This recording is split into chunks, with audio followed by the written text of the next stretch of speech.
But I believe that's how the Lions should go about winning this football game and just pound that frickin' rock. Yeah, and when it comes down to it, it really comes down to the performance of Jared Goff. Are we going to get the good Jared Goff? Or are we going to get the bad Jared Goff? I think we get the good one. But the reason, what gives Jared Goff the best opportunity to play his best version of football is a dominant offensive line. He needs to be well protected. Having Frank back at center, being able to put Graham back at guard, and Jonah Jackson, Taylor Decker, Penei Sewell. Now all of a sudden you have that offensive line that we have talked about in most part throughout the course of the year until recently as one of the top offensive lines in the NFL. Mm-hmm. Now they need to go out and perform that way. And I think Frank Ragnow is the guy behind the guy, or in front of the guy in this regard, right? That really makes this offense successful.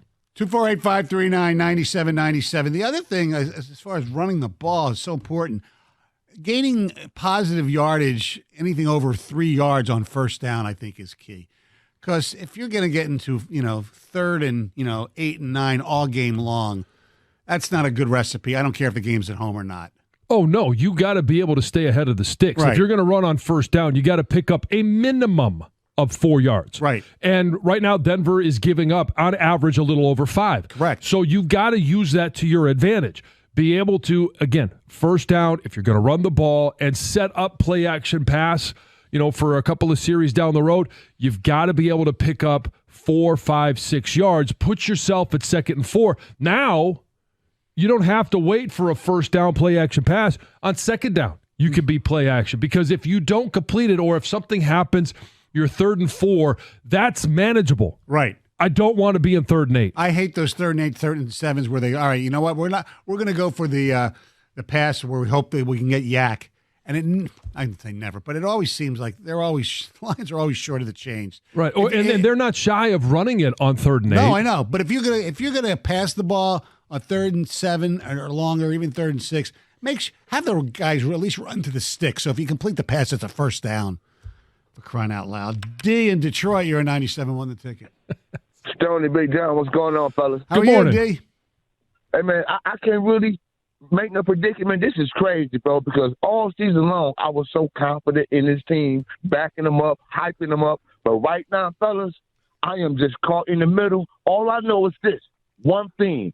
This is all on Jared Goff. I don't care what nobody else say about the defense, about the coaching, the calls the coach make. This is on number 16, baby, because if you keep turning the ball over and throwing interceptions, we done. We know we have to outscore everybody, 30-plus points the rest of the way, or we done. So, hey, like I said, put this pressure on Jared Goff, bro, because you are only hope.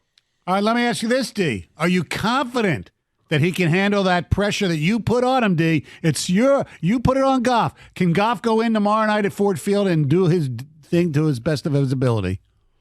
Stoney, at home, I feel confident more. Okay. But like I say, when they get on the road, hostile environment, cold weather, hey, bro, I hope and pray to God we can go 3-1 down the stretch with good quarterback play. I need a 300-plus yard passing game from this guy and no turnovers. I got confidence in the running game, and I'm not worried about the defense, but we have to outscore people, Stoney. I know. That's the only way. Only way. Dan Campbell has said they got to outscore people. I don't need 300 or some yards. I just need no turnovers. Right, exactly. Yeah, that's exactly the key for this game. No turnovers. And I said it last week. If they don't turn the ball over, they'll beat Chicago. Yeah. And they would have if they just simply did not turn the ball over. I know. He can't fumble the ball. And most people, the confidence grew and grew and grew throughout the beginning of the season. Now, it wavered a little bit after the Baltimore game, but all of a sudden you get it back because he goes out there and plays better. And then you have a 3-turnover game. You have the fumbles. And all of those, even after the Bears game, when you had the 3, interceptions, mm-hmm. You're looking at it going, he did put the team on his back with 3 minutes left. Yeah. 2 scoring drives. So, okay, you saved a little of that confidence, but he has created some angst. And here's the other thing, and we know this from years of Wings playoff games.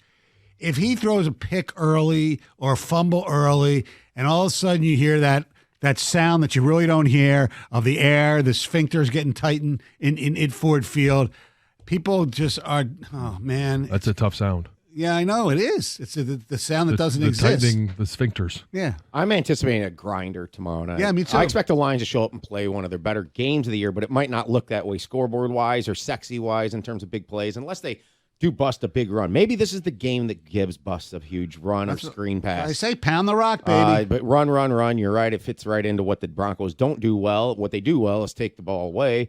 And that's more through the air, which is what Jared Goff does. So yes, it's pretty simple here. I'm a little concerned.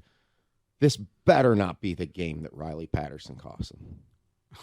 Stay away from Patrick Surtain and Simmons as well. Because I do think the Lions are going to be in a position tomorrow night where they might have to settle for some field goals because it's the smart thing to do against a team that's I think the Broncos are just an average offensive team at best. Yeah. You know? This is you need points. Points. Every point's going to matter. Every opportunity, you got to come away with points. Yes, and that's why we said the big matchup also is Sutton versus Sutton. Mm-hmm. Sutton's got to give. Well, yeah, and you're hoping for more Sutton change. I mean, we had a... We don't want Sutton death. Don't have that anymore.